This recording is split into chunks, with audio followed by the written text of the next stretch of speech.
પાખંડી યોગ ગુરુ પ્રદીપ ગુરુજી સામે લોકોમાં ભારે આક્રોશ જોવા મળી રહ્યો છે। સત્તમ યોગ ધામ અને આશ્રમ પર બુલડોઝર ફેરવવા માટે માંગ કરવામાં આવી રહી છે। આખા ગામને બાનમાં રાખતો હતો પાખંડી પ્રદીપ। જી હા, પાખંડી યોગ ગુરુએ અમારા ગામને બદનામ કર્યું તેવા આરોપો સ્થાનિકો દ્વારા સતત લગાવવામાં આવી રહ્યા છે। પાખંડીના અનુયાયીઓ ધમકાવતા હોવાનો પણ આરોપ લગાવ્યો છે।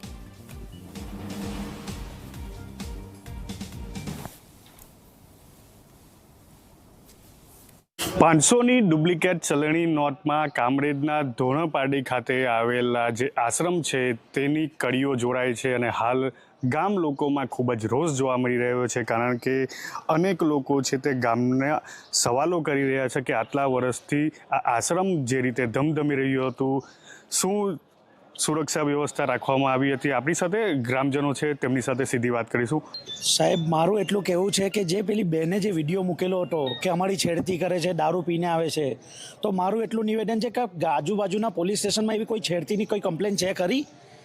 બરાબર છે, રાતના અમારા ગામમાં બી કોઈ છોકરો કે જતો હોય કે છોકરી જતી હોય તો અમે લોકોને પૂછીએ છીએ કે ભાઈ કંઈ પ્રોબ્લેમ છે, તું શા માટે જાય છે, કેમ જાય છે? બરાબર છે, તો આ લોકોની કોઈ એવી વ્યવસ્થા નથી। હાઈવે પરથી આશ્રમ 1 કિલોમીટર કે અડધા કિલોમીટર પર છે, તો જંદર જતાં કંઈ પણ કાલે તકલીફ થઈ કે છોકરીને કંઈ પણ રહ્યું ઊંચ નીચ, તો એની જવાબદારી ગામજનોની થાય છે, કારણ કે ગામજનોનું જૂઠું નામ આવે કે ભાઈ ગામજનોએ આવું કર્યું છે, કરી ગયો હોય બીજું હોય, તો આ બધી સુવિધા આ લોકોએ આપવી જોઈએ, કરવું જોઈતું હતું। પણ કે મહિલા સુરક્ષા માટે તમે એમને ટકોર કરતા હતા? કરી છે, અમે ગામજનોએ કરી છે, ગ્રામ પંચાયતે બી એમને અરજી આપી છે। આગળ એક કિસ્સો બન્યો છે ત્યારે પણ એમને કીધું છે ભાઈ રાતના 10 વાગ્યા પછી કોઈ છોકરી કે કોઈ લેડીઝને આશ્રમમાં તમારે આવવા દેવું નહીં। કયા પ્રકારનો ગામમાં માહોલ છે, કેટલા સમયથી કાર્યરત, આપે શું જોયું? આ સમગ્ર જે વિવાદ સામે આવ્યો છે, આપે શું જોયું?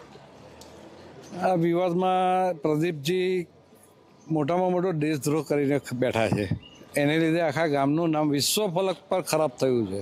આપણી સાથે અન્ય એક ગામના છે, તેમની સાથે આપ જણાવો, જે રીતે કરન્સીની વાત આવી છે ડુપ્લિકેટ, હવે તમને કેવો અનુભવો થઈ રહ્યા છે કરન્સી બાબતે? અનુભવમાં તો હવે 500ની નોટ લઈને નીકળાય એવું નથી ધોરણપાડીની બહાર।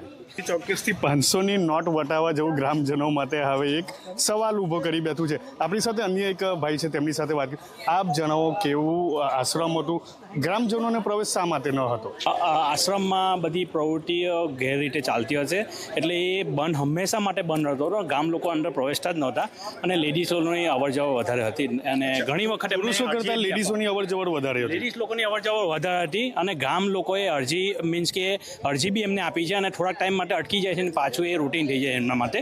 એટલે એ પ્રવૃત્તિને લીધે જે ચલણી નોટ જે પકડાઈ છે એ ગવર્મેન્ટ ઓફ ગુજરાતે જ પકડી છે અને રંગે હાથે પકડી છે। તો હવે સરકારે આશ્રમને બંધ કરી દેવો જોઈએ અને એમને કડક કાર્યવાહી કરવી જોઈએ। ગ્રામજનોમાં રોષ પણ છે, તેઓનું નામ બદનામ થઈ રહ્યું છે, જે રીતે ગામનું નામ બદનામ થયું છે, લોકો માંગ કરી રહ્યા છે કે જે આશ્રમ છે તેની ઉપર બુલડોઝર ફેરવવામાં આવે અને જે ગુરુજી છે તેનો વરઘોડો નીકળવો જોઈએ।